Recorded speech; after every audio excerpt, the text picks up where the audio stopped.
গত 19শে জুলাই সোহরাওয়ার্দী উদ্যানে জামাতের পক্ষ থেকে যে ঐতিহাসিক সম্মেলনটা সফল করা হয়েছে তার পরপরই কিন্তু জামাত ইসলামের দিকে বিভিন্ন রাষ্ট্রগুলো ঝুঁকে পড়ছে। ইতিমধ্যে বিশ্বের অন্যতম পরাশক্তি রাষ্ট্রগুলো বা শক্তিশালী রাষ্ট্রগুলো তারা জামাতের আমিরকে আমন্ত্রণ জানাচ্ছে তাদের দেশ সফর করার জন্য, এমনকি রাষ্ট্রপ্রধান পর্যন্ত আমন্ত্রণ জানাচ্ছে তার সাথে সাক্ষাৎ করার জন্য। সম্প্রতি দক্ষিণ কোরিয়ার রাষ্ট্রদূত পার্ক ইয়ং সিক তিনিও আজকে ঢাকার মগবাজারে জামাতের প্রধান কার্যালয়ে অনুষ্ঠিত বৈঠকের মাধ্যমে জামাত আমিরকে তার দেশে সফরের জন্য আমন্ত্রণপত্র দিয়েছেন। এমনকি প্রধানমন্ত্রীর পক্ষ থেকে জামাত আমিরের প্রতি সাধুবাদ বা যে আমন্ত্রণপত্র সেটা উঠিয়ে দেওয়া হয়েছে। তো প্রিয় ভিউয়ার্স, আজকে কিন্তু জামাতের পক্ষ থেকে এই দক্ষিণ কোরিয়ার রাষ্ট্রদূত পার্ক ইয়ং সিকের সাথে যে গুরুত্বপূর্ণ বৈঠকটি করা হয়েছে, এখানে কিন্তু অত্যন্ত বেশ কয়েকটি বিষয় নিয়ে আলোচনা করা হয়েছে যেটা গোপনীয় ছিল। তবে ইতোমধ্যে রাজনৈতিক পাড়ায় গুঞ্জন উঠেছে যে এই মুহূর্তে জামাত আমিরের সাথে বা জামাতের সাথে দক্ষিণ কোরিয়ার রাষ্ট্রদূতের এই বৈঠকের কারণটা কি, যেখানে বিএনপিকে অ্যাভয়েড করে বা বিএনপিকে পাত্তা না দিয়েই জামাতের সাথে কেন এককভাবে বৈঠকটা করা হলো। এখানে তিনটা গুরুত্বপূর্ণ বিষয় নিয়ে আজকে তাদের মধ্যে বৈঠকটা হয়েছে। তার ভিতরে এক নম্বর হচ্ছে আগামী নির্বাচন, দ্বিতীয় পর্যায়ে বাংলাদেশের অর্থনৈতিক সম্ভাবনা এবং তৃতীয় ও সর্বশেষ পর্যায়ে দেশের রাজনৈতিক পরিস্থিতি। এই তিনটা গুরুত্বপূর্ণ বিষয় নিয়ে এই দুই দেশের প্রতিনিধিদের মধ্যে আলোচনা হয়েছে। তবে আগামী নির্বাচনটা কিভাবে হবে এবং কোন সময় হবে এটা নিয়ে তো আলোচনা হয়েছে, পাশাপাশি দেশের অর্থনৈতিক যে সমৃদ্ধি বা যে সম্ভাবনাটা রয়েছে এই সম্ভাবনা বিষয় নিয়ে আলোচনা হয়েছে।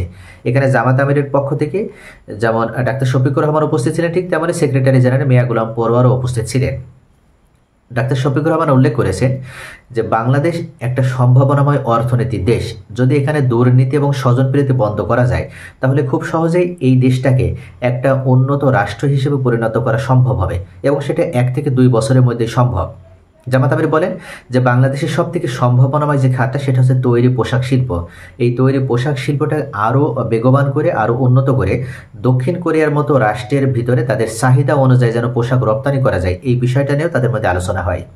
এছাড়া এই মুহূর্তে বাংলাদেশের রাজনৈতিক যে অস্থিরতা এটা নিয়ে আলোচনার পাশাপাশি দেশের দুর্নীতি এবং সন্ত্রাস এবং সামনের নির্বাচনে কোনো ধরনের কালোবাজারি বা দুর্নীতিবাজেরা যেন নির্বাচিত হয়ে তারা জয়লাভ করে দেশের রাজনীতিতে আবার অপসংস্কৃতি চালু করতে না পারে, এটা নিয়েও এই দুই দেশের রাষ্ট্রপ্রধানদের মধ্যে বা দুই দেশের প্রতিনিধিদের মধ্যে আলোচনা হয়েছে। তো প্রিয় ভিউয়ার্স, মূলত বিষয় হচ্ছে যে দক্ষিণ কোরিয়ার পক্ষ থেকেও তারা উপলব্ধি করতে পেরেছে যে আগামী যে নির্বাচনটা হবে এই নির্বাচন অবাধ, সুষ্ঠু, নিরপেক্ষ এবং গ্রহণযোগ্য হলেই জামাত ইসলামী ক্ষমতায় যাবে।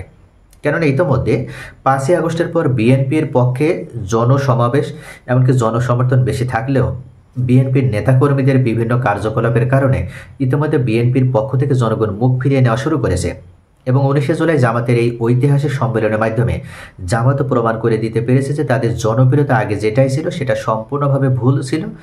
নতুন করে তাদের জনপ্রিয়তার মাপকাঠিতে যদি দেখা হয় তাহলে সেক্ষেত্রে প্রায় দেশের 50+ জনগণ এই মুহূর্তে চাচ্ছে যে জামাত ইসলাম ক্ষমতায় আসুক।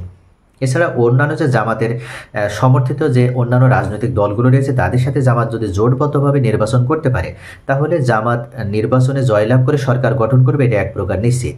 যার কারণে বিশ্বের বিভিন্ন রাষ্ট্রগুলো তারা আগে থেকেই জামাতের সাথে যোগাযোগ শুরু করছে এবং জামাতের সাথে দ্বিপাক্ষিক বিভিন্ন গুরুত্বপূর্ণ বিষয়গুলো নিয়ে বৈঠক করছে। তো প্রিয় ভিউয়ার্স, আপনাদের কি মনে হয় জামাত কি আসলেই ক্ষমতায় যেতে পারবে? আপনাদের মূল্যবান মতামত কমেন্টে জানান। সকলে ভালো থাকুন। Thanks for watching.